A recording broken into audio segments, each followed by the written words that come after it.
ยากรณ์อากาศประจำวันที่17มีนาคม2025ความกดดันสูงของอากาศเย็นที่ประเทศจีนจะสืบแผ่ลงมาปกคลุมอยู่ทั่วทุกภาคของประเทศลาว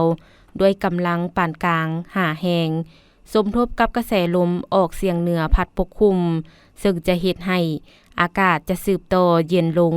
อยู่แต่ละภาคพร้อมจะมีลมพัดแรงอยู่เกือบทั่วไปและจะมีฝนตกในระดับคอยหาปานกลางพร้อมมีฟ้าห้องฟ้าเหลื่อมฟ้าผ่าและบางเห็บตกอยู่บางท้องถิ่นในแต่ละภาคในระยะวันที่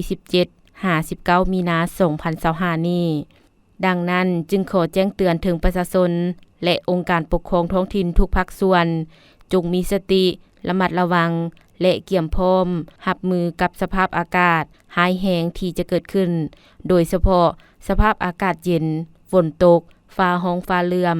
มักเห็บตกและลมพัดแรงที่จะเฮ็ดให้มีต้นไม้ใหญ่ป้ายโฆษณาเสาไฟฟ้าหักล้มให้หลีกเลี่ยงการไปอยู่กองต้นไม้ใหญ่และเดินกลางแจ้งที่กว้างเพื่อบ่ให้ถูกฟ้าผ่า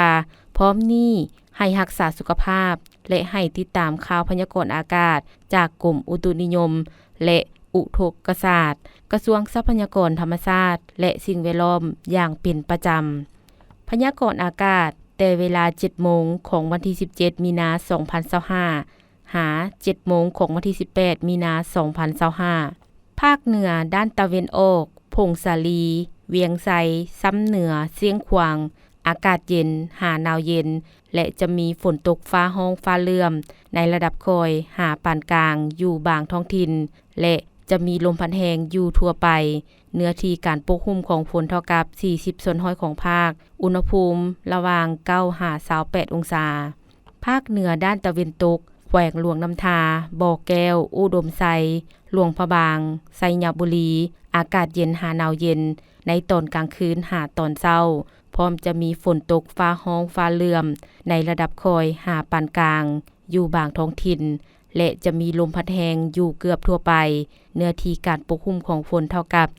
30%ของภาคอุณหภูมิระหว่าง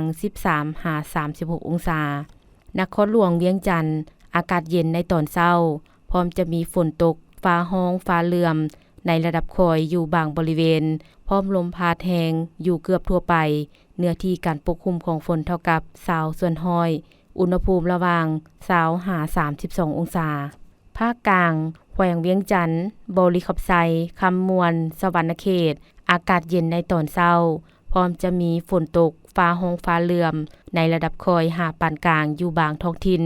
และจะมีลมพัดแรงอยู่ทั่วไปเนื้อที่การปกคลุมของฝนเท่ากับ30%ของภาคอุณหภูมิระหว่าง17-32องศาแขวงไซสมบูรณ์อากาศเย็นหาหนาวเย็นและจะมีฝนตกฟ้าห้องฟ้าเหลื่อมในระดับคอยพร้อมมีลมพัดแรงอยู่ทั่วไป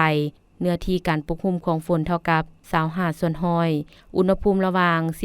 12-28องศาภาคใต้แขวงสารวันจำปาสักเซกงอัตตปืออากาศร้อนและยังจะมีฝนตกในระดับคอยหาปานกลางอยู่บางท้องถิ่นและมีลมพัดแรงอยู่เกือบทั่วไปเนื้อที่การปกคลุมของฝนเท่ากับ50%อุณหภูมิระหว่าง